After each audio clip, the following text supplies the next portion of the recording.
আসসালামু আলাইকুম। আমি এখন ভিডিওতে আপনাদের সাথে যে বিষয় নিয়ে আলোচনা করব সেই বিষয়টি হলো হিট স্ট্রোক।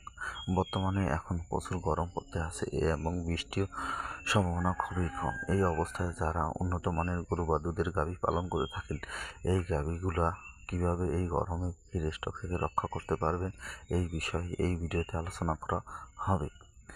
কেননা গরুর হিট স্ট্রোক থেকে গরুকে যদি বাঁচাতে হয়, আপনাদের কোন কোন বিষয় অবলম্বন করতে হবে সেই বিষয় নিয়ে এই ভিডিওতে আলোচনা করা হবে। আমার এই ভিডিওটি যদি আপনাদের একটু ভালো লেগে থাকে তাহলে প্লিজ লাইক, শেয়ার, কমেন্ট এবং সাবস্ক্রাইব করবেন। আপনাদের কোনো বিষয় যদি জানার ইচ্ছে থাকে তাহলে আমাকে কমেন্ট করবেন, আমি পরবর্তী ভিডিওতে সেই বিষয় উত্তর দিয়ে দিব।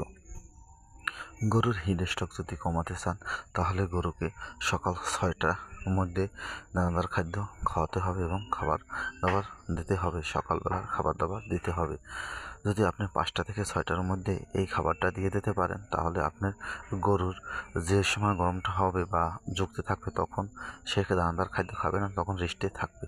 এবং সকাল 10টা থেকে 11টার মধ্যে প্রথম ঘর পরিষ্কার করে এবং সুন্দরভাবে গোসল করে দিতে হবে। গরুর গায়ে পানি দিতে হবে, মাথায় খুব কম পানি দিলে হবে যাতে গরুর ঠান্ডা না লাগে। এজন্য সম্পূর্ণ গা এবং পা, বুকের নিচ এই যেরকম মোটর দিয়ে পায়ের এবং সম্পূর্ণ পরিষ্কার করা হয়েছে এবং ভিজিয়ে দেওয়া হইতে আছে, এরকম ফ্লোর ভিজিয়ে দিতে হবে এবং পাও ভিজিয়ে দিতে হবে। ফ্লোর ভিজিয়ে দেওয়া থাকলে ফ্লোর ঠান্ডা থাকবে, শুয়ে শুয়ে থাকতে পারবে এবং গরু যেখানে থাকবে সেখানের ম্যাট এরকম সরিয়ে ফেলতে হবে, তাতে ঠান্ডাটা বেশি থাকবে। আর যদি ম্যাট বেশি সরিয়ে ফেলেন তাহলে গরু দৌড় দিলে পাছার খেতে পারে। এজন্য সব জায়গার ম্যাট পরিষ্কার করা যাবে না, একটা পর একটা ম্যাট পরিষ্কার করতে হবে যাতে ফ্লোরের ঠান্ডাটা গরুর শরীরে ঢোকে।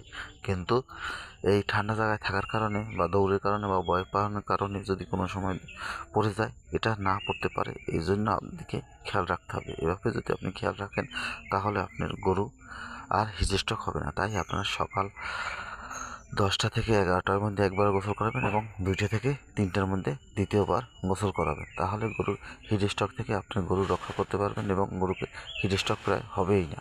এরকম যদি আপনি গরু পালন করতে পারেন তাহলে আপনার গরুর কোনো ঔষধ খাওয়ানোর দরকার হবে না এবং হিট স্ট্রোকের জন্য কোনো প্রকার ঔষধও ব্যবহার করতে হবে না। আমার ভিডিওটি ভালো লাগলে প্লিজ সাবস্ক্রাইব।